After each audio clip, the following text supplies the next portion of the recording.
নমস্কার বন্ধুরা, চলে এসেছি এন্ডলেস নাইট, আগাথা ক্রিস্টির লেখা এবং মাসুদ রানার বাংলার অনুবাদিত গল্পটির দ্বিতীয় পর্ব নিয়ে। দেরি না করে শুরু করা যাক। নীরস বৈচিত্র্যহীন ভাবেই অবশেষে আমাদের বিয়ে হলো। এ ব্যাপারে গ্রেটা ইলিয়াকে সর্বতোভাবে সাহায্য করেছে। অত্যন্ত সাবধানে সে ইলিয়ার গতিবিধি সকলের চোখের আড়াল করে রেখেছে। আমার আশঙ্কা হয়েছিল আমাদের বিয়েকে কেন্দ্র করে ইলিয়ার আত্মীয় পরিজন মহলে বেশ বড় ধরনের গণ্ডগোল দেখা দিতে পারে। সে কথা একদিন ইলিয়াকে বলেও ফেললাম। ইলিয়া একটুও বিচলিত হলো না, বলল, সবই 2-4 দিন, একটু হয়তো বকাঝকা করবে, খারাপ ব্যবহারও করবে, তারপর সব স্বাভাবিক হয়ে যাবে। যথাকালে দেখা গেল ইলিয়ার কথাটাই সত্যি হলো এবং অদ্ভুত বুদ্ধিমত্তার সঙ্গে সে সমস্ত কিছু সামাল দিল। বিয়ের পরে আমরা মধুচন্দ্রিমায় বেরোলাম। প্রথমে গেলাম গ্রিসে, সেখান থেকে ফ্লোরেন্সে, তারপর ভেনিসের লিভোয় গিয়ে কিছুদিন থাকলাম। সেখান থেকে উপস্থিত হলাম ফ্রান্সের বিভিয়েরা। স্যান্টনিক্সের সঙ্গেও দেখা করলাম। আমাদের দুজনকে তিনি আন্তরিক অভ্যর্থনা জানালেন। পরে আমাকে বললেন, তোমাদের জন্য একটা বাড়ির প্ল্যান আমি ইতিমধ্যেই তৈরি করে রেখেছি। নিশ্চয়ই তোমার মিসেসের কাছে সব কথা শুনেছ। তোমাদের বিয়ের আগেই তোমার সুন্দরী তরুণী স্ত্রী আমার সঙ্গে দেখা করে তোমাদের দুজনের জন্য একটা স্বপ্নপুরী তৈরি করবার আদেশ করেছিলেন। ইলিয়া সলজ্জভাবে প্রতিবাদের সুরে বলল, না না, আদেশ বলবেন না, আমি আপনাকে অনুরোধ করেছিলাম। স্যান্টনিক্স বললেন, তোমরা যে জিপসি একর কিনে নিয়েছ, দিন কয়েক আগে আমি সেই জায়গাটা ঘুরে দেখে এসেছি। দেখলাম জায়গাটা পরিষ্কার করার কাজ শুরু হয়ে গেছে। এরপর বাড়ির নকশাটা স্যান্টনিক্স আমাদের বুঝিয়ে দিলেন। জল রঙের একটা ছবিও করা ছিল বাড়ির। ইলিয়া সব দেখে শুনে উচ্ছ্বসিতভাবে বলে উঠল, আমার স্বপ্নের বাড়িটি যেন আমি দেখতে পাচ্ছি চোখের সামনে। স্যান্টনিক্স জানালেন খুব শিগগিরই লন্ডনে এসে তিনি আমাদের সঙ্গে দেখা করবেন। স্যান্টনিক্সের কাছ থেকে বিদায় নিয়ে আমরা এথেন্সে ফিরে এলাম। ওখান থেকে ইলিয়া কয়েকটা জরুরি চিঠি লিখল। একটা লিখল তার সৎমাকে, আর দুটো ফ্র্যাঙ্ক কাকা ও অ্যান্ড্রু কাকার কাছে। তার এই অ্যান্ড্রু কাকার সম্পর্কে জানতে চাইলে ইলিয়া বলল, ইনি তার নিজের কাকা নন, আত্মীয়ের মধ্যেও পড়েন না। আসলে ইনি হচ্ছেন তার আইনসঙ্গত অভিভাবক। বাবাই সব ব্যবস্থা করে গিয়েছিলেন। ভদ্রলোক একজন আইনজীবী। এখান থেকে আমিও আমার মাকে একটা চিঠি লিখলাম। অবশ্য সত্যি কথা বলতে ইলিয়াই আমাকে লিখতে বাধ্য করল। আমি মাকে লিখলাম, মা, মনে কেমন একটা সংকোচ ছিল, তাই তোমাকে আগে লেখার সাহস পাইনি। 3 সপ্তাহ আগে আমি বিয়ে করেছি। ব্যাপারটা হঠাৎই হয়ে গেল। এই মেয়েটির কথাই তোমাকে বলেছিলাম। আমার স্ত্রী বেশ সুন্দরী এবং অগাধ সম্পত্তির অধিকারী। সেই জন্য মাঝে মাঝে বড় অস্বস্তি বোধ হয়। ভাবছি ফিরে গিয়ে কাছাকাছি কোথাও একটা বাড়ি তৈরি করব। এখন আমরা ইউরোপের বিভিন্ন দেশে ঘুরে বেড়াচ্ছি। ভালোবাসা নিও, স্নেহের, মাইক। লন্ডনে হোটেলের ক্ল্যারিজে আগে থেকেই একটা ফ্ল্যাট ভাড়া নিয়ে রাখা ছিল। লন্ডনে ফিরে এখানে এসেই উঠলাম আমরা। স্যান্টনিক্সের সঙ্গে কথা বলে নতুন বাড়ির কাজ শুরু করার ব্যবস্থা করে আসা হয়েছিল। তিনি যথাসম্ভব দ্রুত বাড়ির কাজ শেষ করবেন বলে কথা দিয়েছিলেন। তাই আমরা স্থির করলাম হোটেল থেকে একবার নতুন বাড়িতেই গিয়ে উঠব আমরা। পার্ট 2। একসময় নতুন নির্মীয়মান বাড়ির কাজ শেষ হলো। স্যান্টনিক্সে টেলিগ্রাম পেয়ে আমরা একদিন দেখতে রওনা হলাম। বেলা শেষ হবার মুখে আমরা জিপসি একারে এসে পৌঁছলাম। স্যান্টনিক্স এগিয়ে এসে আমাদের অভ্যর্থনা জানালেন। সদ্য সমাপ্ত হয়েছে বাড়ির কাজ। বাড়ির দিকে তাকিয়ে বিস্ময়ে ও আনন্দে অভিভূত হয়ে গেলাম। এই তো আমার সেই মনের মতন বাড়ি, আবাল্য যার স্বপ্ন দেখে এসেছি। এতদিন তা বাস্তবে হয়ে ধরা দিল। স্যান্টনিক্স প্রশ্ন করল, বাড়ি পছন্দ হয়েছে? অভিভূত স্বরে কেবল বলতে পারলাম, এর তুলনা হয় না। এটাই আমার জীবনের সর্বশ্রেষ্ঠ কাজ। অবশ্য এর জন্য তোমাদের অর্থও যোগান দিতে হয়েছে অপরিমিত। সেই দিনই আমি চিরাচরিত প্রথা মেনে সস্ত্রীক গৃহপ্রবেশ করলাম।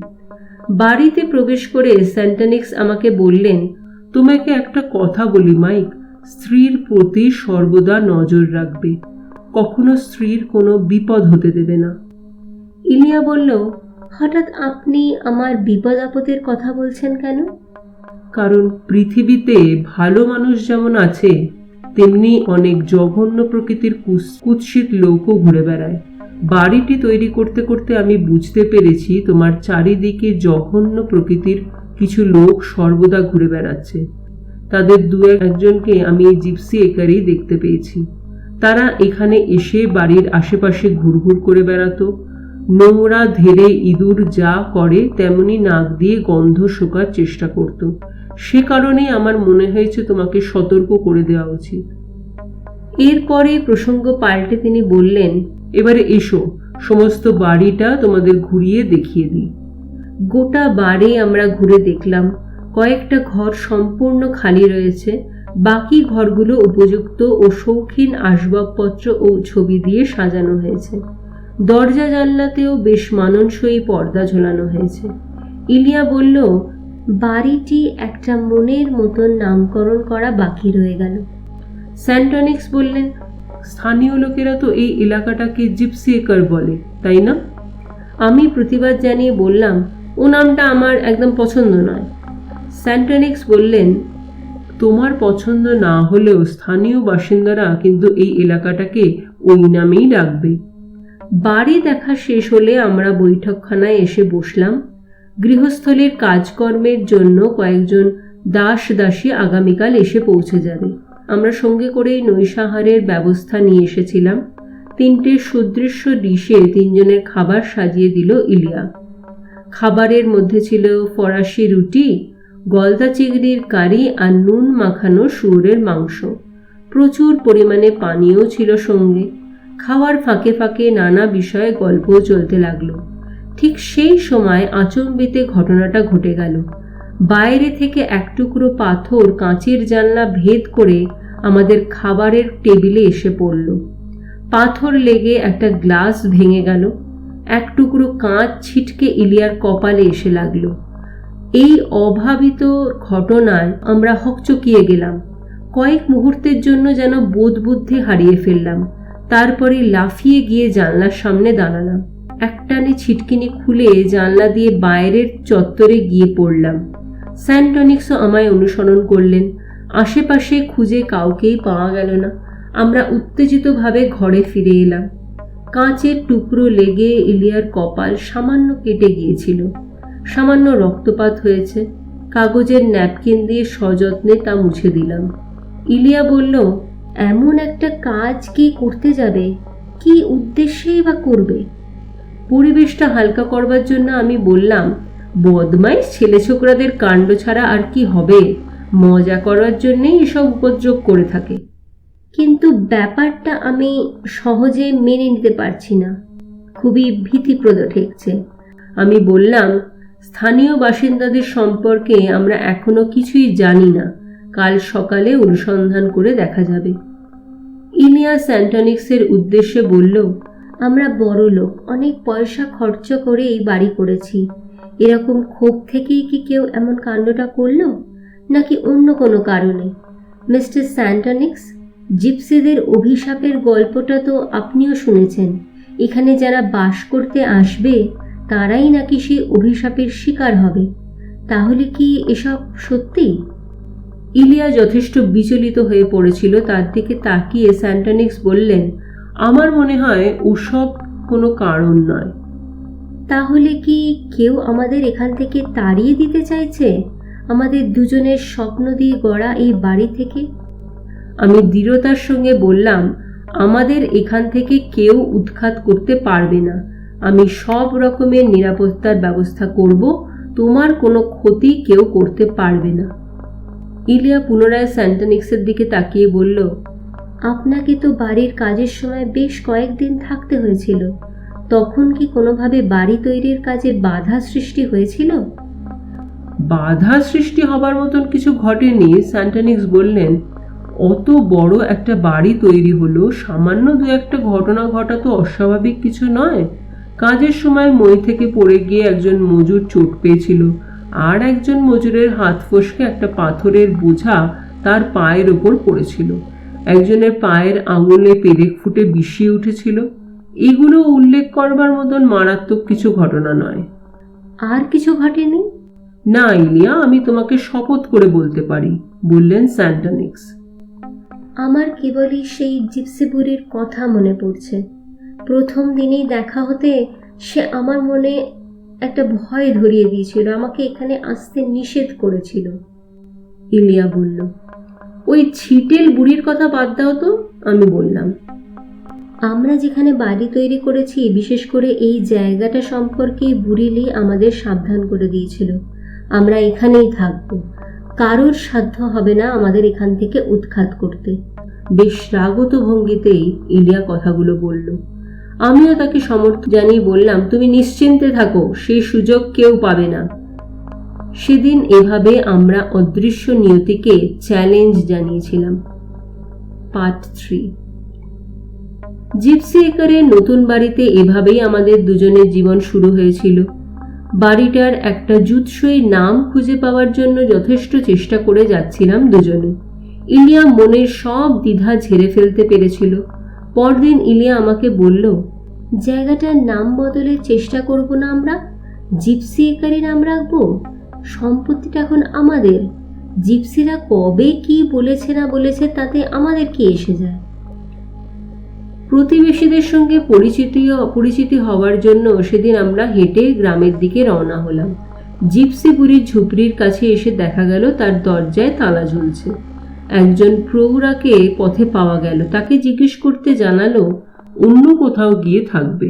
বুড়ি তো মাঝে মাঝে 2-4 দিনের জন্য এমনই বিপত্তা হয়ে যায়।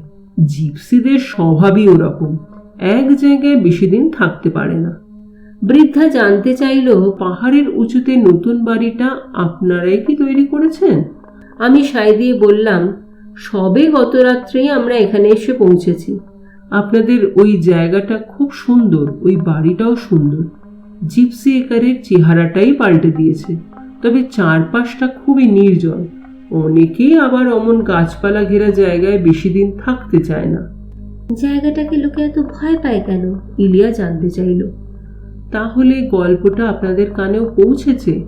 ওখানে আগে যে বাড়িটা ছিল তার নাম ছিল টাওয়ার। ইলিয়া বলল, আমরা ঠিক করেছি বাড়িটার নাম রাখবো জিপসির বাগান। আমি উচ্ছ্বসিত হয়ে বললাম, বাহ, এই তো সুন্দর নাম পেয়ে গেছো। হ্যাঁ, এই মাত্র মাথায় এলো, ইলিয়া বলল। সেদিন গ্রামের আরো কয়েকজনের সঙ্গে আলাপ পরিচয় করে আমরা বাড়ি ফিরে এলাম। এরপর জিপসি একারকে ঘিরে আমাদের নানান ধরনের পরিকল্পনা চলতে লাগলো। ইতিমধ্যে গ্রেটা এসে সাপ্তাহিক ছুটির 2 দিন আমাদের সঙ্গে কাটিয়ে গেল। বাড়িটার আসবাবপত্রের উচ্ছ্বসিত প্রশংসা করল। রবিবার বিকেলেই ও চলে গেল। এই 2 দিন ইলিয়া গ্রেটাকে নিয়েই মেতেছিল। কাছে থাকায় বুঝতে পারলাম গ্রেটা তার কত প্রিয়। এই অন্তরঙ্গতা আমার অপছন্দ হলেও নিজেকে মার্জিত হাসি ও ব্যবহার দিয়ে আড়াল করে রেখেছিলাম। সপ্তাহ খানেকের মধ্যে স্থানীয় লোকজনের সঙ্গে আমাদের কিছুটা আলাপ পরিচয় হয়ে গেল। অনেকটাই স্বচ্ছন্দ হয়ে উঠলাম আমরা। একদিন বিকেলে মেজর ফিলপট এলেন। ইলিয়াকে ইতিপূর্বেই ফিলপটের পরিচয় দিয়ে জানিয়ে রেখেছিলাম। স্থানীয় বাসিন্দারা মেজরকে ঈশ্বরের মতন ভক্তি শ্রদ্ধা করে। ভদ্রলোকের বেশ অমায়িক চেহারা, পোশাক আশাকও অতি সাধারণ। মাথার চুলের বেশিটাই সাদা, বয়স 60-এর কাছাকাছি। বৈঠক ঘনাঘরে এসেই নিজেই চেয়ার টেনে বসলেন। তারপর বেশ অন্তরঙ্গভাবে কথাবার্তা শুরু করলেন। নানা প্রসঙ্গ নিয়ে আমাদের আলোচনা চলতে লাগলো। কথায় কথায় ইলিয়া একসময় বলল, জিপসিদের অভিশাপের গল্প শুনিয়ে বুড়িলি তো আমাদের রীতিমতন ভয় ধরিয়ে দিয়েছিলেন। মনে হয় ছিটগ্রস্ত।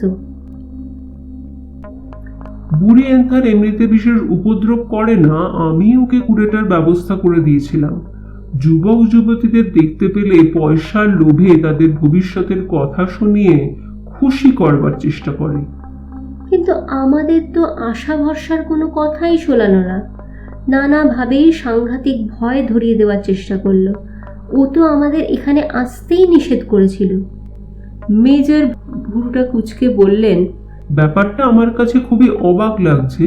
তরুণ তরুণীদের মন জাগানোর কথাবার্তাই তো বুড়ির মুখে সবসময় শোনা যেত, কিন্তু কখনো ওর মুখ থেকে কোনো অমঙ্গলের আশঙ্কা তো কখনো শোনা যায়নি।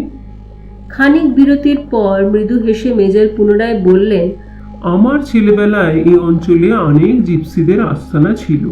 চুরি টুরির অভিযোগ শোনা যেত ওদের বিরুদ্ধে, কিন্তু এদের আমার খুব ভালো লাগতো। একবার আমার এক ভাই গ্রামের পুকুরে ডুবে মরতে বসেছিল, বুড়ি লি তাকে বাঁচিয়েছিল। এই কারণে আমি ওর প্রতি কৃতজ্ঞ। এই সময় অসতর্কভাবে ধাক্কা লেগে আচমকা সুদৃশ্য ছাইদানি মেঝে পড়ে টুকরো টুকরো হয়ে গেল। আমি অপ্রস্তুত হয়ে তাড়াতাড়ি ভাঙা টুকরোগুলো এক জায়গায় জড়ো করলাম। ইলিয়া বলল, আপনার কথা শুনে বুঝতে পারছি বুড়ি লি আসলে খুবই নিরীহ আর শান্ত প্রকৃতির। ওকে ভয় পাওয়ার কিছু নেই।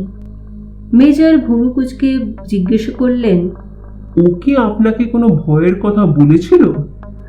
আমি বললাম, বুড়ি সেদিন এমনভাবে শাসিয়েছিল যে ভয় পাওয়াটা ইলিয়ার পক্ষে খুবই স্বাভাবিক। বুড়ি লি শাসিয়েছিল? অবিশ্বাসের সুরে বলে উঠলেন মেজর। বললাম, তার কথাগুলো সেই রকমই ছিল। তারপর আমরা যেদিন প্রথম এলাম এখানে, সেই দিনই এমন একটা অভাবিত ঘটনা ঘটল যা খুবই ভীতিপ্রদ। আমি মেজরকে জানালাম, সার্সি ভাঙার ঘটনাটা খুলে বললাম। মেজর বললেন, বদমাইশ ছেলে ছোকরাদের কাণ্ড, ব্যাপারটা দেখতে হবে। সত্যি এটা খুব দুঃখের ব্যাপার, প্রথম দিনেই আপনাদের এরম একটা অভিজ্ঞতা। তবে তার চাইতেও মারাত্মক ঘটনা ঘটেছে মাত্র দিন দুয়েক আগে, ইলিয়া বলল। এই ঘটনাটাও মেজরকে খুলে বললাম। দিন দুয়েক আগে সকালে বাড়ি ফেরার সময় দেখি একটা ছুরিবিদ্ধ মরা পাখি আমাদের দরজার সামনে পড়ে আছে। ছুরির ডগায় গাঁথা এক টুকরো কাগজে আঁকা বাঁকা অক্ষরে লেখা ছিল, নিজেদের মঙ্গল চাও তো জিপসি একার ছেড়ে অবিলম্বে চলে যাও। মেজর ফিলপার্ট রীতিমতন রেগে গেলেন ঘটনাটা শুনে। বললেন, সাংঘাতিক কাণ্ড, এ তো রীতিমতন শাসানো। কোনো ছিচকে বদমাইশের কাণ্ড বলে তো মনে হচ্ছে না। পুলিশকে তোমরা এই ঘটনাটা জানিয়েছিলে? ইলিয়া বলল, আমরা নতুন এসেছি, প্রথমেই এত দূরে যেতে চাইনি। তাতে অপরাধে রেগে গিয়ে হয়তো সাংঘাতিক কোনো ঘটনা ঘটিয়ে বুঝতে পারে। ব্যাপারটার পিছনে দুরভিসন্ধি রয়েছে। কারুর মনে বিদ্বেষ ভাব থাকলে এরকম ভাবে শাসানো সম্ভব, কিন্তু তোমরা তো এখানে নতুন এসেছো, স্থানীয় লোকেদের সঙ্গে ভালোভাবে আলাপ পরিচয় তো হয়নি। হ্যাঁ, তা ঠিকই বলেছেন। বিদ্বেষের প্রশ্ন আসবে কেন? বেশ, আমি নিজেই ব্যাপারটার খোঁজ খবর করব। তারপর আর দু চারটার কথা বলে মেজর বিদায় নিলেন। যাওয়ার আগে আশেপাশে নজর বুলিয়ে বললেন, তোমাদের বাড়িটি সত্যিই সুন্দর। ঘরগুলো বেশ বড় বড়, হাওয়া বাতাস খেলবার উপযুক্ত। আজকাল তো সব পায়রার খোপের মতন ঘর তৈরি হচ্ছে, এটাই নাকি ফ্যাশন। আমার দুচক্ষের বিষ। তোমাদের বাড়িটা খুব দুধে স্থপতি তৈরি করেছেন নিশ্চয়। আমি তাকে স্যান্টানিক্সের বিষয়ে বলেছিলাম। শুনে মাথা নেড়ে বললেন, স্যান্টানিক্স সম্পর্কে একটা আলোচনা তিনি হাউস অ্যান্ড গার্ডেন নামে পত্রিকায় দেখেছেন।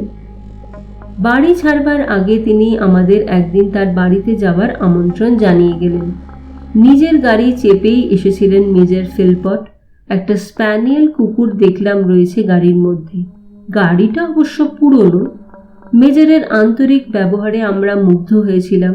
খুব সহজেই তিনি আপন করে নিতে জানেন। ইলিয়াকে খুবই স্নেহের দৃষ্টিতে দেখেছিলেন, তবে আমার সম্পর্কে তার মনোভাবটা বোঝা গেল না। যাই হোক, ভদ্রলোককে যথেষ্ট বুদ্ধিমান এবং দূরদৃষ্টি সম্পন্ন তা বোঝা গেল। ফিরে এসে দেখি ইলিয়া ভাঙা অ্যাস্ট্রের টুকরোগুলো পরিষ্কার করছে। আমাকে দেখে বলল, মেজর খুব সজ্জন ব্যক্তি। পরের সপ্তাহেই মেজরদের বাড়িতে আমাদের লাঞ্চের নিমন্ত্রণ হলো। আমাদের সসম্মানে আরও কয়েকজন সম্ভ্রান্ত প্রতিবেশীকে নিমন্ত্রণ জানানো হয়েছিল। মেজর সকলের সঙ্গে আমাদের পরিচয় করিয়ে দিলেন। স্থানীয় ডাক্তার বৃদ্ধ বেশ সাদাসিধে ধরনের মানুষ। জরুরি একটা কল ছিল বলে সেদিন তিনি লাঞ্চ শেষ হওয়ার আগেই বিদায় নিয়ে নিলেন। স্থানীয় পল্লীযাজকও উপস্থিত ছিলেন। মাঝবয়সী এক মহিলাও ছিলেন। জানা গেল তার কুকুরের ব্যবসা। ক্লডিয়া হার্ড ক্যাসেল নামে এক সুন্দরী তরুণীও সেদিন ভোজ সভায় উপস্থিত ছিলেন। ইলিয়ার সঙ্গে বেশ ভাব জমে গেল তার। ক্লডিয়ার ঘোড়ায় চড়ার শখ। যতক্ষণ ওখানে ছিলাম ইলিয়া তার সঙ্গে ঘোড়া নিয়েই কথা বলে গেল। মিসেস ফিলপার্ট আমার সম্পর্কে জানতেই বেশি আগ্রহী ছিলেন। আমি কি কাজ করি, কোন কোন সম্ভ্রান্ত ব্যক্তির সঙ্গে আমার পরিচয় আছে, ঘুরিয়ে ফিরিয়ে এসব কথাই তিনি জানতে চাইলেন। সেই কুকুর পালিকা মহিলারও দেখলাম সমান উৎসাহ। ভদ্রমহিলার নামটা এখন আর মনে করতে পারছি না। লাঞ্চের পরে আমি আর ইলিয়া মেজরের বাড়ির বাগানটা ঘুরে ঘুরে দেখছিলাম। সেই সময় ক্লডিয়া এসে আমাদের সঙ্গে যোগ দিল। কথায় কথায় জানা গেল সে আমাদের মিস্টার স্যান্টানিক্সের বোন। ক্লডিয়া বলল, তিনি আমার পিস্তুত দাদা, তবে দেখা সাক্ষাৎ খুবই একটা হয় না। ইলিয়া স্যান্টানিক্সের গুণগ্রাহী, কিন্তু দেখা গেল ক্লডিয়া তার দাদার কাজ সম্পর্কে বিশেষ আগ্রহী নয়। তার নাকি পুরনো ধাঁচের ঘরবাড়ি পছন্দ। ইলিয়া বলল, একদিন আমাদের আধুনিক ফ্যাশনের বাড়িটা দেখে আসবেন, আপনার নিমন্ত্রণ রইল। স্থানীয় গলফ ক্লাবে ইলিয়াকে নিয়ে যাবার দায়িত্ব নিল ক্লডিয়া। বলল, আগে একটা ঘোড়া কিনে নাও।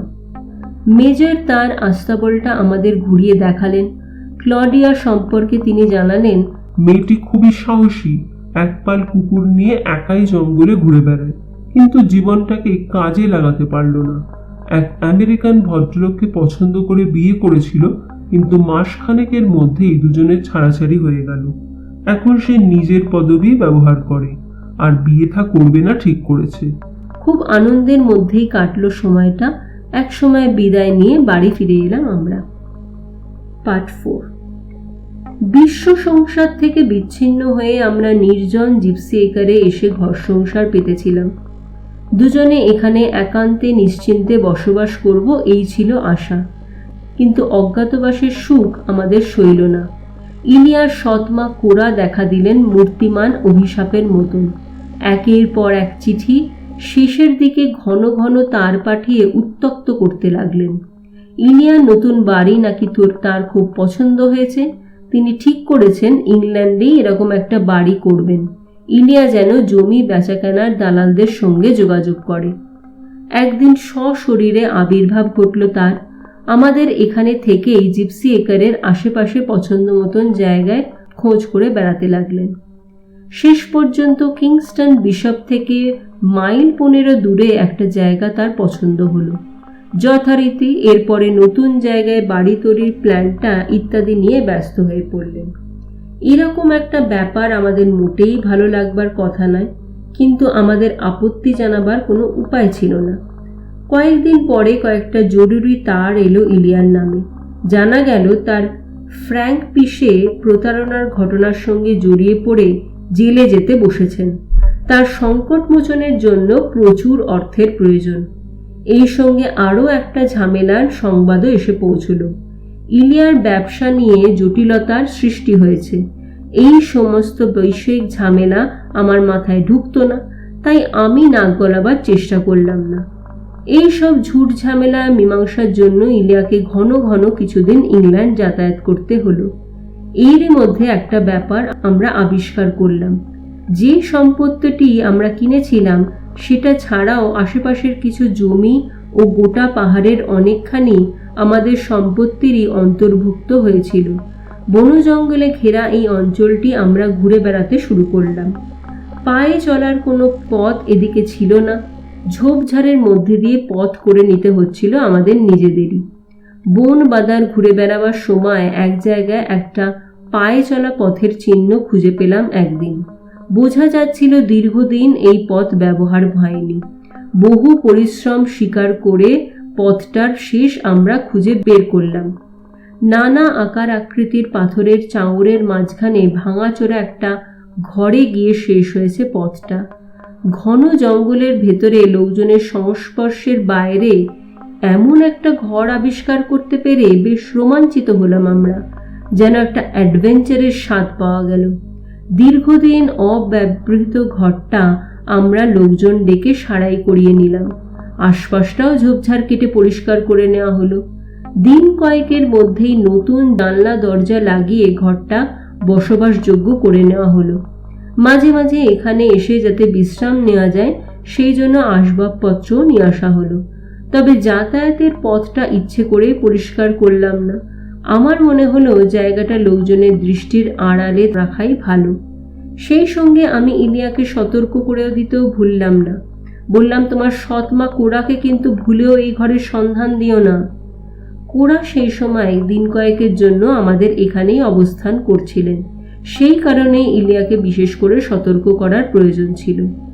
কোরা চলে যাওয়ার পর একদিন বিকেলে আমাদের সেই গোপন আস্তানা থেকে ফেরার পথে একটা দুর্ঘটনা ঘটল। পাথরে পা হড়কে পড়ে গিয়ে ইলিয়ার একটা পা বেশ জখম হলো। পাঁজা কোলা করে তাকে নিয়ে আসতে হলো। ডক্টর শকে খবর দেয়া হলো। তিনি এসে পরীক্ষা করে জানালেন হাড় ভাঙেনি, তবে আঘাতটা গুরুতর। অন্তত সপ্তাহখানেক বিছানায় শুয়ে বিশ্রাম নিতে হবে। ইলিয়াকে সেবা শুশ্রূষার ব্যাপারে খুবই আতান্তরে পড়ে গেলাম। দাস দাসীদের নিয়ে সে কাজটা হওয়া সম্ভব ছিল না। ইলিয়া গ্রেটাকে দুর্ঘটনার খবর জানিয়ে তার করেছিল। সংবাদ পাওয়া মাত্র গ্রেটা এসে হাজির হলো এবং বাড়ির কাজকর্মের দায়িত্ব নিজের হাতে তুলে নিল। আমি হাঁফ ছেড়ে বাঁচলাম। ইলিয়াও যেন প্রাণ ফিরে পেল। ইতিমধ্যে দাস দাসীরা ঝামেলা পাকিয়ে বসলো। এমন নির্জন জায়গায় তারা থাকতে রাজি হলো না। এমন একটা কাণ্ডের জন্য আমরা প্রস্তুত ছিলাম না। আমার বুঝতে অসুবিধে হলো না, কোরা এসেই এদের বিগড়ে দিয়ে গেছে। গ্রেটা কিন্তু তোয়াক্কাই করলো না। তড়ি ঘড়ি খবরের কাগজে বিজ্ঞাপন দিয়ে সে একদিনের মধ্যেই আর এক প্রস্থ দাসদাসীর ব্যবস্থা করে ফেলল। গ্রেটার সেবা যত্নে ও তত্ত্বাবধানে ইলিয়া শিগগিরই সুস্থ হয়ে উঠল। তারপরেও কিন্তু গ্রেটা রয়ে গেল। অবশ্য ইলিয়া আমাকে আড়ালে জানিয়েছিল, গ্রেটা যদি কিছুদিন আমার সঙ্গে থাকে কেমন হয়। আমি সহাস্যে জানিয়েছিলাম, তাহলে তো ভালোই হয়, তোমার বন্ধুও যতদিন খুশি থাকুক না। গ্রেটা থেকে গেল এবং ঘর গৃহস্থালির সমস্ত কর্তৃত্ব ধীরে ধীরে নিজের হাতে নিয়ে নিল। তার নির্দেশেই এখনকার সব কাজ হতে লাগলো। একদিন লাঞ্চের পর ইলিয়া বসার ঘরে সোফায় শুয়ে একটা ফ্যাশনের ম্যাগাজিন দেখছিল।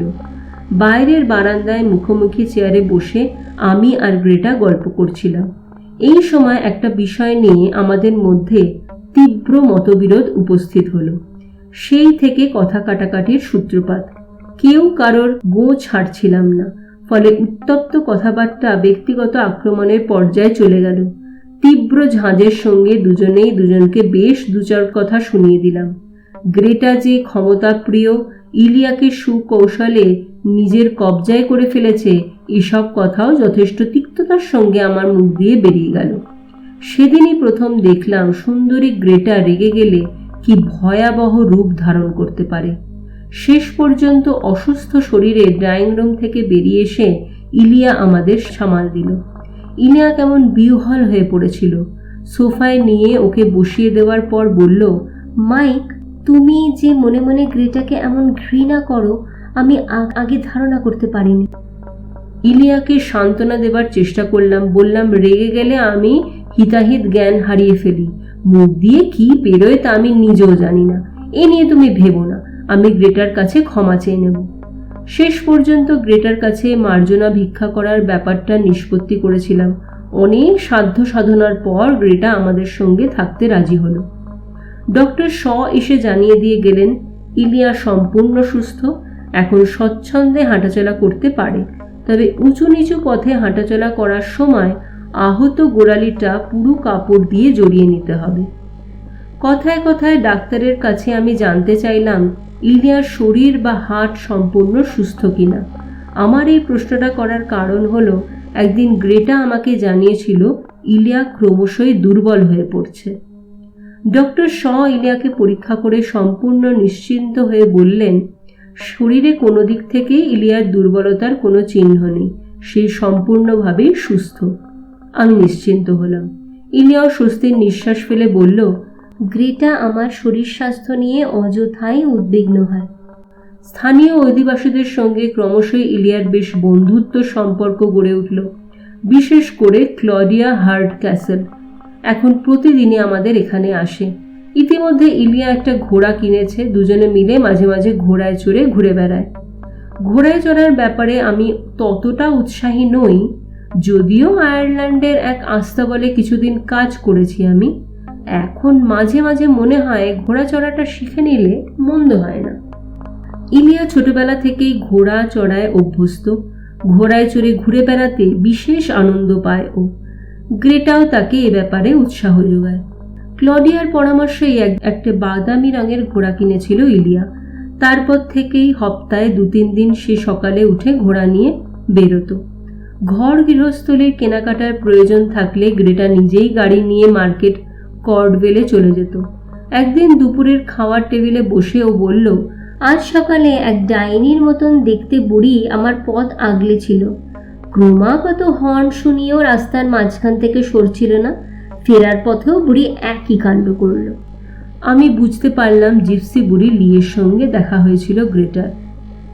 ইলিয়াও তার পরিচয় জানিয়ে জিজ্ঞেস করল, বুড়ি তোকে কিছু বলেছিল? গ্রেটা বলল, কুৎসিত বুড়িটা আমাকে ভয় দেখাচ্ছিল। কি বলছিল বুড়ি? সবিস্ময়ে জিজ্ঞেস করলাম আমি। বুড়ি বলছিল আমি নাকি জিপসিদের এলাকায় জোর করে দখল করে রেখেছি, এখান থেকে চলে না গেলে আমাদের মঙ্গল হবে না। এখানে নাকি অতৃপ্ত আত্মার অভিশাপ আছে, এখানে বাড়ি তৈরি করে আমরা সেই অভিশাপ কুড়িয়েছি, আমাদের সর্বনাশ হবে। গ্রেটা সেদিন আরো অনেক কথা বলেছিল। ইলিয়া পরে আমাকে আড়ালে বলেছিল, ব্যাপারটা আমার মোটেই ভালো ঠেকছে না মাইক। আমি বললাম, গ্রেটা তো বানিয়ে কিছু বলবার মেয়ে নয়, ও যা বলল তাতেও ভীতিপ্রদ। হঠাৎ একটা চিত্র আমার মাথায় এলো। ইলিয়াকে জিজ্ঞেস করলাম, আচ্ছা, পাহাড়ি পথে ঘোড়া নিয়ে ঘুরে বেড়াবার সময় ইতিমধ্যে জিপসি বুড়ির সঙ্গে তোমার দেখা সাক্ষাৎ হয়েছে? ইলিয়া কেমন দ্বিধা করলো জবাব দিতে। বুঝতে পেরে বললাম, মনে হচ্ছে তোমার সঙ্গে দেখা হয়েছিল। হ্যাঁ, জঙ্গলের আড়ালে আবডালে বুড়িকে 2-1 বার আমার চোখে পড়েছে। জঙ্গলের গাছপালার আড়াল থেকে কেউ যেন আমাদের দিকে তাকিয়ে থাকে, আমি বুঝতে পারি, কিন্তু চিনতে পারি না কে। একদিন বেশ বিধ্বস্ত চেহারা নিয়ে ইলিয়া ঘোড়ায় চড়ে বাড়ি ফিরে এলো। মুখে তো শূন্য ফ্যাকাশে হয়ে গেছে, হাত পা কাঁপছে থরথর করে। উদ্বিগ্ন হয়ে জিজ্ঞেস করলাম, তুমি কি ভয় পেয়েছো ইলিয়া? জানো মাইক, আজ বুড়ি ঝোপের আড়াল থেকে বেরিয়ে এসেছিল। আমি তার সঙ্গে কথা বলার জন্য ঘোড়া থামালাম। বুড়ি তখন হাত মুষ্টিবদ্ধ করে আকাশের দিকে তুলে কি সব বকবক করতে লাগলো। মনে হয় অভিশাপ দিচ্ছিল। আমার খুব রাগ হয়ে গেল। বললাম, তুমি কেন আমাদের ভয় দেখাচ্ছ? এই জমি আমরা কিনে নিয়েছি, বরাবর এখানে বাস করব, সেজন্যই বাড়ি তৈরি করেছি।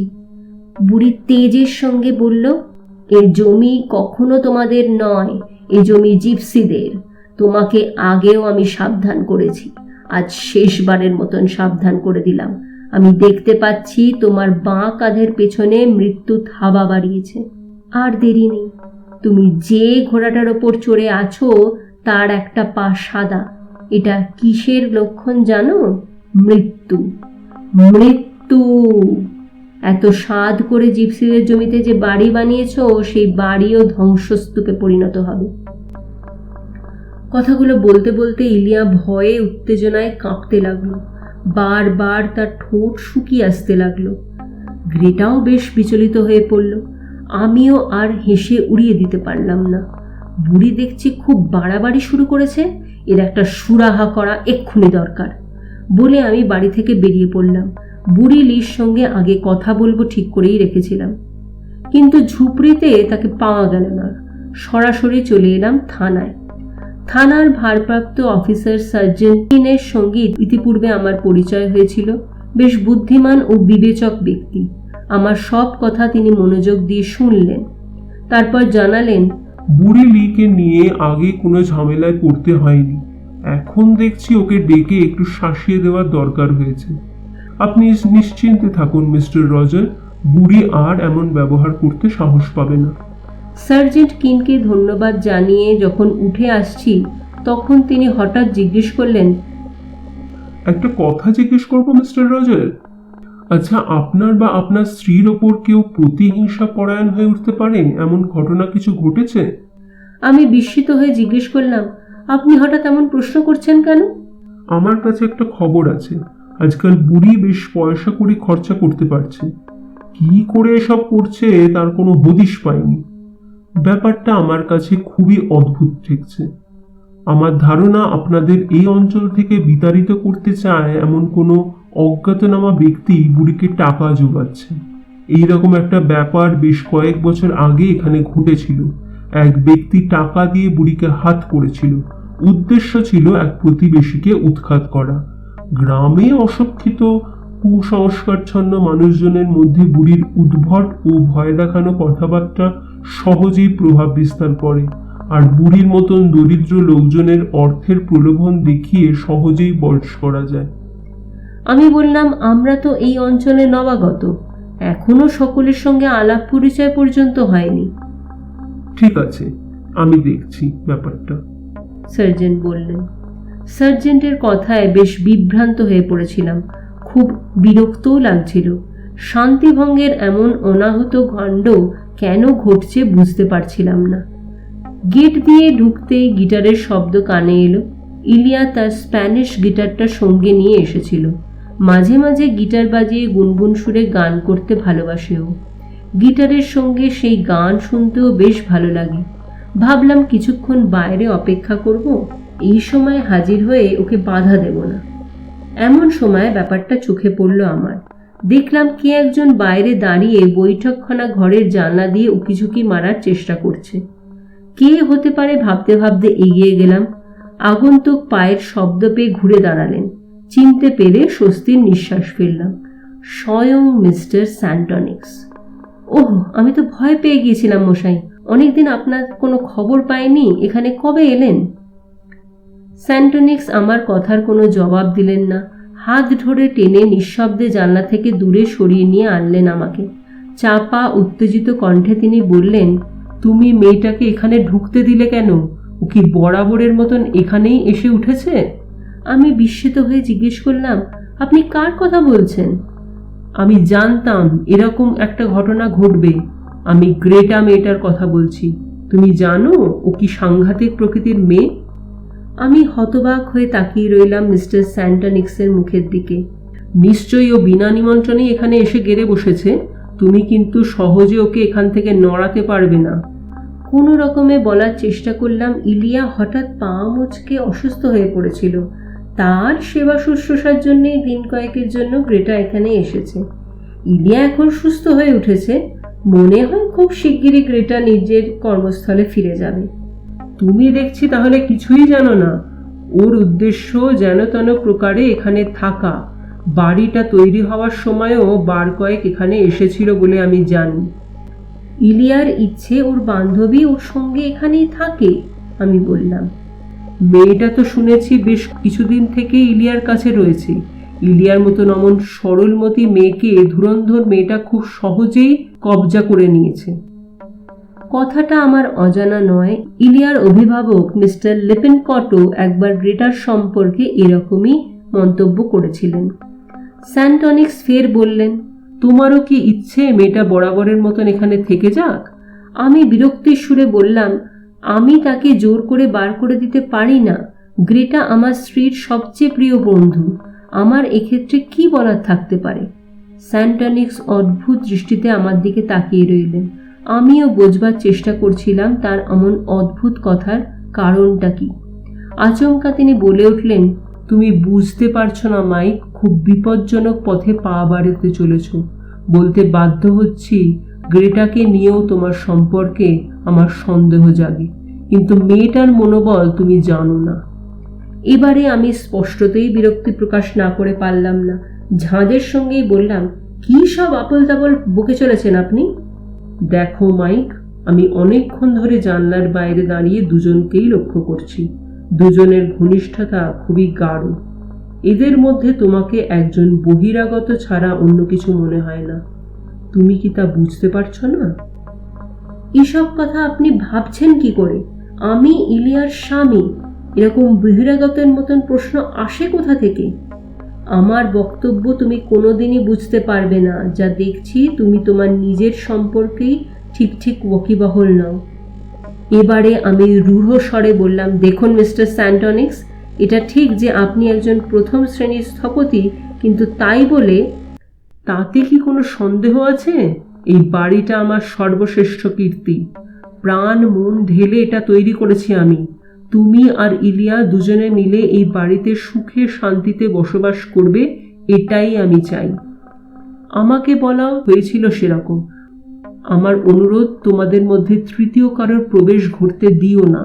পরিণতি শুভ হবে না। আমি বলছি, খুব বেশি দেরি হয়ে যাওয়ার আগে ওই মেয়েটাকে তুমি বিদায় করো। দেখুন, গ্রেটাকে আমি নিজেও পছন্দ করি না, কিন্তু সে কথা ইলিয়াকে বোঝানোর উপায় নেই। তবুও দিন কতক আগেই তার সঙ্গে আমার প্রচণ্ড ঝগড়া হয়েছে, কিন্তু তবুও এ বাড়ি থেকে তাকে তাড়ানো আমার পক্ষে সম্ভব নয়। এরপর খানিক বিরতি দিয়ে আমি পরে বললাম, এখন বুঝতে পারছি যারা এই জিপসি একার জায়গাটাকে অভিশপ্ত বলে থাকে তারা খুব একটা মিথ্যে বলে না। এদিকে ঘরে এই অবস্থা, ওদিকে এই জিপসি বুড়ি সেই প্রথম দিন থেকে আমাদের পেছনে লেগে রয়েছে। কেবলই ভয় দেখায়, যেন এখান থেকে আমাদের তাড়াতে পারলে বাঁচে। আচমকা বনবাজার থেকে সামনে এসে হাজির হয়, বিড়বিড় করে অভিশাপ দেয়, বলে এখান থেকে চলে না গেলে আমাদের সর্বনাশ হবে, জায়গাটাকে বরাবর পবিত্র এবং সুন্দর রাখার জন্য। শেষ বাক্যটা কানে যেতে আমি নিজেও চমকে উঠলাম। কথাটা যেন অজান্তেই মুখ দিয়ে বেরিয়ে এলো, যেন আমাকে দিয়ে কেউ বলিয়ে নিল বোধহয়। স্যান্টনিক্স ধীরে ধীরে মাথা নেড়ে বলল, হ্যাঁ, সেই রকমই রাখা উচিত, বিশেষত একটা অশুভ শক্তির প্রভাব যখন রয়েছে। এসব অভিশাপের কথা নিশ্চয়ই আপনি বিশ্বাস করেন না? দেখো মাইক, দুনিয়ায় কতটুকু তুমি জানো বা দেখেছো, তোমার কাছে অদ্ভুত এমন অনেক কিছু আমি বিশ্বাস করি। এই জাতীয় অশুভ শক্তির সম্পর্কেও আমার অভিজ্ঞতা কিছু কম নেই। আমি নিজেও যে খানিকটা অশুভ শক্তির অধিকারী, তা কি তোমার মনে হয় না? আমি বরাবরই আমার মধ্যে অশুভ শক্তির অস্তিত্ব অনুভব করি। সেই কারণেই কোনো অশুভ শক্তির কাছাকাছি হলে আমি তা অনুভব করতে পারি, তবে তার উৎসটা সবসময় বুঝে ওঠা সম্ভব হয় না। একটু থেমে আমার মুখের ওপর সরাসরি দৃষ্টি নিক্ষেপ করে বললেন, তুমি জানো না, এই বাড়িটা তৈরি করার সময় আমি বরাবর সতর্ক ছিলাম, কোনো অশুভ শক্তি যেন একে স্পর্শ করতে না পারে। আমার কাছে এর গুরুত্ব কতখানি আশা করি এবারে তা তুমি নিশ্চয়ই বুঝতে পারছো। কথা বলতে বলতে সহসা স্যান্টনিক্সের মুখের চেহারা অদ্ভুতভাবে পাল্টে গেল। তিনি আবার স্বাভাবিক হয়ে উঠলেন, বললেন, এখানে দাঁড়িয়ে বকবক না করে চলো ভেতরে যাওয়া যাক, ইলিয়ার কাছে গিয়ে বসা যাক। সেই সন্ধ্যাতেই স্যান্টনিক্সের এক নতুন রূপ আমি আবিষ্কার করেছিলাম। তিনি যে কি সাংঘাতিক চরিত্রের মানুষ সে বিষয়ে আগে আমার কোনো ধারণা ছিল না। তাকে আন্তরিকভাবে ইলিয়া অভ্যর্থনা জানিয়েছিল। তিনিও বেশ খোশ মেজাজে আমাদের সঙ্গে গল্প করলেন, রীতিমতো সম্মোহিতের মতন গ্রেটার রূপের প্রশংসা করলেন উচ্ছ্বসিত কণ্ঠে। লক্ষ্য করলাম গ্রেটাকে যে কোনো উপায়ে খুশি করার জন্যেই তিনি ব্যস্ত। সারাক্ষণ তার আচার আচরণ লক্ষ্য করে উদ্দেশ্যটা আঁচ করবার চেষ্টা করলাম। স্বাভাবিক সৌজন্যবশতই ইলিয়া স্যান্টনিক্সকে 2-4 দিন আমাদের সঙ্গে কাটিয়ে যাবার আমন্ত্রণ জানালো। তিনি জানালেন মাত্র একবেলার জন্যই এখানে এসেছেন, আগামীকাল সকালেই চলে যাবেন। পার্ট 5। পরদিন বিকেলে একটি অভাবিত ঘটনা ঘটল। বনপথ ধরে বাড়ির দিকে ফিরে আসছিলাম। পাইন গাছের তলায় তলায় অন্ধকার ক্রমেই ঘন হয়ে আসছিল। সহসা চোখে পড়ল অন্ধকারে গাছতলায় এক দীর্ঘকায় নারী মূর্তি দাঁড়িয়ে আছে। অনুমান করলাম জিপসি বুড়ি ছাড়া কেউ নয়। ইতিমধ্যে তার সঙ্গে আর দেখা হয়নি, 2 কথা শুনিয়ে দেওয়ার জন্য এগিয়ে গেলাম, কিন্তু সহসাই স্তম্ভিত হয়ে থমকে দাঁড়িয়ে পড়তে হলো আমাকে।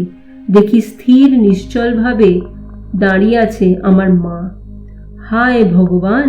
প্রবল বিস্ময়ে আমার মুখ দিয়ে বেরিয়ে এলো, তুমি এখানে দাঁড়িয়ে কি করছিলে? তুমি নিশ্চয়ই আমাদের সঙ্গে দেখা করতে এসেছো, তা বাড়িতে গেলে না কেন? ধীর পায়ে এগিয়ে এসে মা আমার সামনে দাঁড়ালেন। বললেন, তোমার কুশল জানতেই এসেছি আমি। এই প্রাসাদ বাড়িটা কি তোমরা নিজেদের জন্য তৈরি করেছো? হ্যাঁ, তোমাকে তো কতবার আসবার কথা জানিয়ে চিঠি লিখেছিলাম, তুমি কোনো সাড়াই দিলে না। কথাটা সম্পূর্ণ মিথ্যে বললাম। বিয়ের পর একটা দায়সারা গোছের চিঠির পর মাকে আমি কোনো চিঠিই আর লিখিনি। আমি ভালো করেই জানতাম মা কোনোদিনই আমাদের সঙ্গে দেখা করতে আসবে না, আর মায়ের আশাটাও আমার অভিপ্রেত ছিল না। মা বলল, বাড়িটা সত্যিই সুন্দর। তুমি নিশ্চয়ই ভাবছো আমার মতন ছেলের পক্ষে খুবই জমকালো হয়ে গেছে। বাছা, এটা সত্যি যে তুমি যে বাড়িতে ও পরিবেশে মানুষ হয়েছ সেই তুলনায় বাড়িটা জমকালোই বটে। সকলকে সব ক্ষেত্রে নিজের সামর্থ্য ও পরিবেশের কথা মনে রেখেই চলা উচিত। মা, বরাবর দেখেছি তুমি আমার সব কিছুতেই ভুরু কোঁচকাও। আমি একটু গণ্ডিতে আবদ্ধ হয়ে থাকবো চিরকাল, তাই কি তুমি চাও? যাকগে ওসব কথা, এখন চলো, বাড়ির সঙ্গে তোমার পুত্রবধূকেও দেখবে। তোমার স্ত্রীর সঙ্গে আগেই আমার পরিচয় হয়েছে। আমি বিস্মিত হলাম মায়ের কথা শুনে। বললাম, তোমার সঙ্গে আবার তার পরিচয় হলো কবে? তোমাকে তোমার স্ত্রী দেখছি কিছুই বলেনি। সে আমার সঙ্গে দেখা করবার জন্য লন্ডনে গিয়েছিল। মাকে আমি জানি ছল চাতুরি মিথ্যে কখনো প্রশ্রয় নেয় না, তবু অবিশ্বাসের সুরে জিজ্ঞেস না করে পারলাম না। লন্ডনে গিয়ে ইলিয়া তোমার সঙ্গে দেখা করেছে? হ্যাঁ, সপ্তাহ কয়েক আগে হঠাৎ একদিন উপস্থিত হয়েছিল আমার বাসায়। আমি মাইকের মা জানতে পেরে নিজের পরিচয় দিল। বলল, তোমার আপত্তির ফলেই আগে আসতে পারিনি। সেদিনও তোমাকে না জানিয়ে চলে এসেছিল। তোমার আপত্তি সম্পর্কে মেয়েটি বলল, সে ধনী পরিবারের মেয়ে, অগাধ বিত্তের অধিকারী। সে কারণে তুমি নাকি তার সঙ্গে আমার পরিচয় করিয়ে দিতে চাওনি। আমি তাকে আশ্বস্ত করে বললাম, মাইক তোমাকে ঠিক কথা বলেনি। মাইকের দোষগুলো আমি জানি বলে এসে আমার কাছে আসতে লজ্জা পায়। আমি ক্ষুণ্ণস্বরে বললাম, তোমার সঙ্গে দেখা করতে গিয়েছিল, এ কথা আমাকে ইলিয়ার বলা উচিত ছিল। কথাটা কি উদ্দেশ্যে গোপন করলো তা বুঝতে পারছি না। উদ্দেশ্য আর কি থাকবে, তোমার অমতে কাজটা করেছে বলে হয়তো বিব্রত বোধ করছিল। কথা বলতে বলতে মাকে নিয়ে বাড়িতে ঢুকলাম। গোটা বাড়ি ঘুরিয়ে ঘুরিয়ে মাকে দেখালাম। লক্ষ্য করলাম মায়ের ভুরু আগাগোড়া কুঞ্চিত হয়ে রইল। ইলিয়া আর গ্রেটা বৈঠকখানা ঘরে বসেছিল। তাদের দুজনের ওপর দৃষ্টি পড়তেই মা নিশ্চল পাথরের মূর্তির মতন দাঁড়িয়ে পড়ল। ইলিয়া মাকে দেখতে পেয়ে উচ্ছ্বসিত আনন্দ প্রকাশ করে ব্যস্ত হয়ে উঠল। মায়ের দুই হাত নিজের হাতের মুঠোর মধ্যে টেনে নিল। মিসেস রজার, কি সৌভাগ্য, আমি ভাবতেই পারিনি। ইলিয়া গ্রেটাকে ডেকে বলল, ইনি মাইকের মা, আমাদের মাননীয়া অতিথি, আমাদের সংসার স্বচক্ষে দেখতে এসেছেন। পরে মাকে উদ্দেশ্য করে বলল, এ হচ্ছে গ্রেটা অ্যান্ডারসন, আমার ঘনিষ্ঠ বন্ধু। মা গ্রেটার দিকে তাকালো। মুহূর্তে তার মুখভাব কঠিন হয়ে গেল। এই যে দেখছি বলতে বলতে মা থেমে গেল। ইলিয়ার সাগ্রহে জিজ্ঞেস করল, কি দেখছেন? না, বলছিলাম সবকিছুই বেশ সাজিয়ে গুছিয়ে বসেছো তোমরা, সবকিছুই বেশ পরিপাটি, মানানসই। ইলিয়া গ্রেটাকে মায়ের জন্য চা করতে পাঠিয়েছিল। মা সোফায় এসে বসল। ইলিয়া মুখোমুখি বসে মাকে সাগ্রহে জিজ্ঞেস করল, আপনার সঙ্গে মালপত্র কোথায়? মা বললেন, না বাছা, ওসব কিছু আনিনি। আমি আধ ঘন্টার মধ্যেই উঠে যাব, নইলে লন্ডনের ট্রেন পাবো না। তোমাদের কেবল একবার নিজের চোখে দেখতে এলাম। গ্রেটা চা নিয়ে এসে পৌঁছবার আগেই মা তার সঙ্গে ইলিয়ার দেখা করার প্রসঙ্গ তুলে বললেন, যে কর্তব্যের খাতিরে এই কাজটা সে করেছে, এজন্য আমি যেন ওকে কিছু না বলি। পরে ইলিয়ার প্রশংসা করে বললেন, এমন সুন্দরী গুণবতী মেয়েকে বিয়ে করা খুবই ভাগ্যের কথা। আমার পুত্রবধূটি প্রকৃতই ভালো মেয়ে। ইতিমধ্যে গ্রেটা চা নিয়ে এলো। চা খাওয়া শেষ হলে মা আর বসতে চাইলেন না। ইলিয়াও আর বেশি অনুরোধ করল না। মাকে এগিয়ে দেওয়ার জন্য আমি আর ইলিয়া গেট পর্যন্ত গেলাম। বিদায় নেওয়ার আগে মা জানতে চাইল, তোমাদের সঙ্গে যে মেয়েটিকে দেখলাম সে কে? গ্রেটার সঙ্গে সম্পর্কের কথা ইলিয়া খুলে জানালো। বলল, ও 3 বছর থেকে এখানে আছে। আমার সবচেয়ে প্রিয় বন্ধু। সব রকম ভাবে ও আমাকে সাহায্য করে। আরও 2-1 কথা মা ওর সম্পর্কে জেনে নিলেন। পরে বললেন, দেখো বাছা, বিবাহিত নারী পুরুষের মধ্যে অন্য কারোর উপস্থিতিটা ঠিক বাঞ্ছনীয় নয়, বিশেষ করে তোমরা সদ্য বিবাহিত। মায়ের কথাটা শুনে আমার মনে পড়ে গেল ইলিয়ার অ্যান্ড্রু কাকা অর্থাৎ মিস্টার লিপিনকটের কথা। কথায় কথায় তিনিও একদিন গ্রেটার প্রতি তার বিরাগের মনোভাব আমাকে জানিয়েছিলেন। গ্রেটা নাকি ইলিয়ার ওপর খুব বেশি প্রভাব বিস্তার করে ফেলেছে। প্রথম দেখার পরে মাও সেই একই কথা জানিয়ে গেল। ইলিয়া এই প্রসঙ্গে মাকে কিছু অবশ্য বলল না। সন্ধ্যার অন্ধকার ঘনিয়ে আসার আগেই আমরা বাড়িতে ফিরে এলাম। পরের দিন সকাল থেকেই মনটা বেশ ঝরঝরে লাগছিল। আজ অবশ্য মেজর ফিলপটের সঙ্গে একটা নিলামে যাওয়ার কথা আছে। জায়গাটা মাইল 15 দূরে, কিন্তু শৌখিন সামগ্রী নিলাম হবে। মেজরেরও এইসব বিষয়ে বেশ শখ আছে। আজকাল ঘোড়ায় চড়াটা ওর নেশার মতন হয়ে গেছে। প্রায়ই সকালে বেরিয়ে যায় ইলিয়া। ক্লডিয়াও কোনো কোনো দিন সঙ্গে থাকে। আজও সে বেরোবার জন্য প্রস্তুত হতে লাগলো। গ্রেটাকে জিজ্ঞেস করলাম, তুমি তাহলে বাড়িতেই আছো তো? না, একটু বেরোতে হবে, কিছু কেনাকাটার জন্য লন্ডন যেতে হবে। মার্কেট কর্ডওয়েল স্টেশন থেকে ক্লডিয়া আমার সঙ্গে যাবে। ইলিয়াকে বললাম, গ্রেটা যখন লন্ডনে যাচ্ছে তুমি তাহলে বার্টিংটনের হোটেলে আমাদের সঙ্গে লাঞ্চে যোগ দিতে পারো। নিলাম শেষ হবার পরে 1টা নাগাদ আমি এবং মেজর ওখানে উপস্থিত হব। মোটর নিয়ে সেখানে যেতে তোমার কোনো অসুবিধে হবে না। ইলিয়া সম্মতি জানিয়ে বলল, বেশ তাই হবে, আমি 1টা নাগাদ পৌঁছে যাব। আমি প্রাতরাশ সারলাম। 1 পেয়ালা কফি আর 1 গ্লাস কমলার রস পান করে ইলিয়া ঘোড়া নিয়ে বেরিয়ে গেল। পাহাড়ি আঁকাবাঁকা পথ ধরে কিছুটা এগিয়ে পাহাড়ের মাঝ বরাবর বিস্তীর্ণ সমতল ভূমি। সেই প্রান্তরেই ইলিয়া খুশি মতন ঘোড়া নিয়ে ঘোরাঘুরি করে। রোদ চড়বার আগেই বাড়ি ফিরে আসে। ইলিয়ার জন্য ছোট গাড়িটা রেখে বড় ক্রাইসলারটা নিয়ে আমি একটু পরে ব্যাটিংটন ম্যানরের দিকে রওনা দিলাম। ফিলপট আমার আগেই নিলাম ঘরে উপস্থিত হয়েছিলেন। নিলাম শুরু হওয়ার কয়েক মিনিট আগেই আমি তার সঙ্গে গিয়ে মিলিত হলাম। স্থানীয় কিছু লোকজন ছাড়াও লন্ডন থেকে অনেকেই উপস্থিত হয়েছিলেন। তাদের সঙ্গিনীরাও সঙ্গে এসেছিলেন। মেজর আমাকে জিজ্ঞেস করলেন, তোমার স্ত্রীকে সঙ্গে নিয়ে এলে না কেন? বললাম নিলামের ব্যাপারে ওর বিশেষ আগ্রহ নেই, তবে আমাদের সঙ্গে লাঞ্চে যোগ দেবে। প্যাপিয়ে মসে অর্থাৎ কাগজের মণ্ড দিয়ে তৈরি আসবাব আজকাল বিশেষ দেখা যায় না। সূক্ষ্ম কারুকাজ করা একটা লেখার টেবিল আমার খুব পছন্দ হয়েছিল। ওটা ছিল নিলামের তালিকার 42তম দ্রব্য। সেটার যখন ডাক উঠল আমি এগিয়ে গিয়ে দাম দিলাম। সেই সঙ্গে বৈঠকখানা ঘরের জন্য একটা আরাম কেদারাও কিনলাম। জিনিসগুলোকে গাড়িতে তুলে দিয়ে আমরা জর্জ হোটেলে হাজির হলাম। ইতিমধ্যে আরও অনেকেই সেখানে জড়ো হয়েছেন। হোটেল কর্মীরা রীতিমতন হিমশিম খাচ্ছে। ভেতরে ইলিয়ার খোঁজ করলাম, ও এখনো এসে পৌঁছয়নি। অবশ্য ঘড়িতে সবে বেলা 1টা হয়েছে। হোটেলের বারে গিয়ে আমরা 2 পাত্র পানীয়ের অর্ডার দিলাম। ইলিয়ার জন্য এখানেই অপেক্ষা করা যাক। চারপাশের প্রায় সব টেবিলেই লোক। হঠাৎ জানলার পাশে বসা এক ব্যক্তিকে দেখে চেনা মনে হলো। খুবই পরিচিত মুখ, কিন্তু এই মুহূর্তে সঠিক পরিচয় মনে করতে পারলাম না। আরও কিছুক্ষণ অপেক্ষা করার পর মেজরকে বললাম, মনে হয় কোনো কারণে আটকে পড়েছে, নইলে এত দেরি হওয়ার কথা নয়। গাড়ির কলকবজাও বিগড়ে যাওয়া অসম্ভব নয়, বরং চলুন আমরা লাঞ্চটা সেরে নিই। মেজর বিশেষ আপত্তি করলেন না। আমরা নির্দিষ্ট টেবিলে গিয়ে বসলাম। মেনু দেখে খাবারের অর্ডার দিলাম।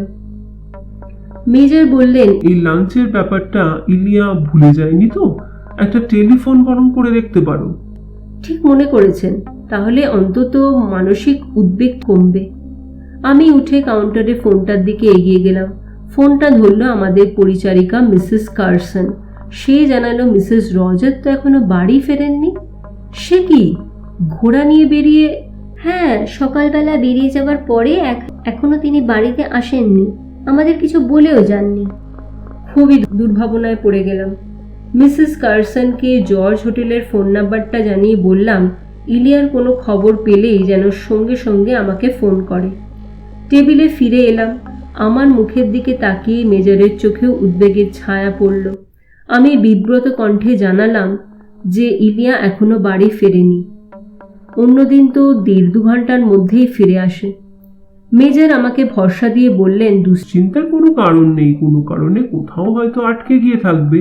পাহাড়ি পথে ঘোড়াটা পায়ে চোট পেয়ে থাকলে বেচারি ভোগান্তির এক শেষ। হোটেলের বিল মিটিয়ে চিন্তিতভাবে আমরা বাইরে এসে দাঁড়ালাম। ঠিক তখনই বিপরীত দিকে তাকিয়ে থাকা একটি গাড়ি স্টার্ট নিয়ে বেরিয়ে গেল। চালকের আসনে বসে থাকা লোকটির দিকে চোখ পড়ল। এই ভদ্রলোকই হোটেলের জানলার ধারে বসেছিল। এবার মনে পড়ে গেল, স্ট্যানফোর্ড লয়েড। ইলিয়ার সম্পত্তির লগ্নি সম্পর্কিত দায়িত্ব তাঁরই ওপরে। এখানে ভদ্রলোকের আসার কি কারণ ঘটল মাথায় এলো না। গাড়িতে বসে থাকা যে মহিলাকে পলকের জন্য নজরে পড়ল তাকে ক্লডিয়া হার্ডক্যাসল বলেই আমার মনে হলো। কিন্তু ক্লডিয়ার তো গ্রেটার সঙ্গে লন্ডনে যাওয়ার কথা। সবকিছু কেমন তালগোল পাকিয়ে যেতে লাগলো। আর অপেক্ষা করা বৃথা মনে হলো। মেজরকে গাড়িতে তুলে নিয়ে দ্রুত গাড়ি চালিয়ে ফেরার পথ ধরলাম। মাঝে মাঝেই গাড়ি থামিয়ে পথের লোকজনের কাছে ইলিয়ার খোঁজ খবর নিতে লাগলাম, কিন্তু কেউই কোনো সন্ধান দিতে পারল না।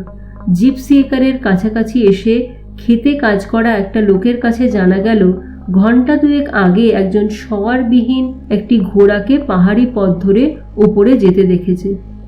এরপর আর কোথাও দেরি না করে বাড়িতে ফিরে এলাম। সহিশকে ডেকে ঘোড়া নিয়ে ইলিয়ার খোঁজে পাঠিয়ে দিলাম। মেজর ফিল্টন তার বাড়িতে ফোন করে একজনকে ইলিয়ার খোঁজ নিতে বলেছিলেন। তারপর ইলিয়া ঘোড়া নিয়ে যে পথে যাতায়াত করে মেজরকে নিয়ে সেই পথ ধরে পায়ে হেঁটে অগ্রসর হলাম। বনটা শেষ হলেই বিস্তীর্ণ ফাঁকা মাঠ। বনের ভেতর থেকে কয়েকটা সরু পায়ে চলা পথ প্রান্তরের দিকে এগিয়ে গিয়েছে। এমনই একটা পথের প্রান্তে আসতেই চোখে পড়ল হাত পা গুজে পড়ে আছে ইলিয়া। দু হাতে মুখ ঢেকে আর্তনাদ করে উঠলাম। ফিলপট হাঁটু গেড়ে বসে ঝুঁকে দেখলেন, পরে উঠে দাঁড়িয়ে ব্যস্তভাবে বলে উঠলেন, এক্ষুনি একজন ডাক্তার প্রয়োজন। আমার মনে হচ্ছে ইলিয়া কি মারা গেছে? ভগ্ন কণ্ঠে জানতে চাইলাম আমি। হ্যাঁ, বিষণ্ণ গম্ভীর কণ্ঠ মেজরের। আমার তাই বিশ্বাস। হে ভগবান, আমি বিশ্বাস করতে পারছি না। এ কি করে সম্ভব? আমার দাঁড়িয়ে থাকতে কষ্ট হচ্ছিল। সমস্ত শরীর কাঁপতে লাগলো থরথর করে। মেজর এগিয়ে এসে আমার হাত চেপে ধরে নীরবে দাঁড়িয়ে রইলেন। ইতিমধ্যেই আমাদের সহিশ সেখানে এসে পৌঁছেছে। মেজর তাকে পাঠিয়ে দিলেন ডক্টর শকে ডেকে আনার জন্য। পার্ট 6। কিছুক্ষণের মধ্যেই ডক্টর শ তার পুরনো ল্যান্ড রোভারটা নিয়ে এসে পৌঁছলেন। গাড়ি থেকে নেমেই তিনি সোজা ইলিয়ার নিথর দেহটার সামনে গিয়ে দাঁড়ালেন। কয়েক মুহূর্ত পরে আমাদের দিকে তাকিয়ে বললেন, মিসেস রজার মারা গিয়েছেন ঘন্টা তিনেক আগেই। কিন্তু ব্যাপারটা ঘটল কিভাবে? ডক্টর শকে জানালাম, সকালেই তো ঘোড়া নিয়ে বেরিয়ে পড়েছিল, তারপর আর বাড়ি ফেরেনি। ডক্টর শ বলল, কিন্তু ঘোড়ায় চড়ে যাওয়ার সময় কোনো দুর্ঘটনা ঘটেছে বলে তো মনে করতে পারছি না। আমি অনেকবার তাকে ঘোড়ায় চড়া অবস্থায় দেখেছি, খুব অভ্যস্ত বলে মনে হয়েছে। আমি বললাম, ঘোড়ায় চড়ার ব্যাপারে ওর দক্ষতা ছিল অসাধারণ। তাহলে স্নায়ুর কোনো প্রতিক্রিয়াঘটিত ব্যাপার হতে পারে, অথবা ঘোড়াটা কোনো কারণে হয়তো চমকে গিয়ে লাফিয়ে উঠেছিল। ইলিয়ার নিথর দেহটার দিকে তাকিয়ে ডক্টর শ বললেন, শরীরে কোনো চোট পেয়েছেন বলে বাইরে থেকে দেখে মনে হয় না। ভেতরের ব্যাপার বলেই সন্দেহ হচ্ছে। যাই হোক, এখন আমাদের কিছু করার নেই। করোনারের বিচারের সময় পুলিশের রিপোর্ট থেকে মৃত্যুর কারণ জানা যাবে। আমি অসহায় বিহ্বল দৃষ্টি নিয়ে তাকিয়েছিলাম ডাক্তারের দিকে। তিনি বললেন, আপনি বরং বাড়ি গিয়ে খানিক বিশ্রাম করুন। ইতিমধ্যে কি করে যে খবর চারপাশে ছড়িয়ে পড়েছিল কে জানে। কয়েকজন স্থানীয় গ্রামবাসী এসে সেখানে জড়ো হয়েছিল। তারা নানান কথা বলাবলি করছিল। একজন বৃদ্ধ চাষিকে বলতে শোনা গেল, আমার সামনে দিয়ে এই ভদ্রমহিলা ঘোড়ায় চেপে যেতে দেখেছিলাম। কিছুক্ষণ পরেই ঘোড়াটাকে একা জোরে জোরে পা ফেলে নেমে আসতে চোখে পড়েছিল। ডক্টর শ তাকে জিজ্ঞেস করলেন, ভদ্রমহিলার পাশাপাশি কি আর কাউকে যেতে দেখেছিলেন? এই হতভাগ্য মহিলা ছাড়া আশেপাশে আর কাউকে চোখে পড়েনি। বনের পথ ধরে তিনি সামনে এগিয়ে যাচ্ছিলেন। সেই জিপসি বুড়ির কাজ নয় তো? একটি মেয়ে এই সময় বলে উঠল। আমি চমকে উঠে জিজ্ঞেস করলাম, কোন জিপসি বুড়ি? কখন দেখেছো তাকে? মেয়েটি জানালো, বুড়ির সঙ্গে গ্রামের পথে দেখা হয়েছিল আমার। বেলা তখন আন্দাজ 10টা হবে। আমি নিজে কানে শুনেছিলাম বুড়ি একবার ভদ্রমহিলাকে প্রাণে মারা পড়বে বলে ভয় দেখিয়েছিল।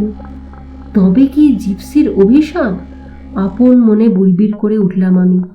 জিপসি একরি আমাদের এমন সর্বনাশ করল। সমাপ্ত। আজকের মতন দ্বিতীয় পর্বটি এখানেই সমাপ্ত হলো। তৃতীয় পর্বটি নিয়ে খুব শিগগিরই আপনাদের সামনে আবার চলে আসব। আশা করি আপনারা অপেক্ষায় থাকবেন।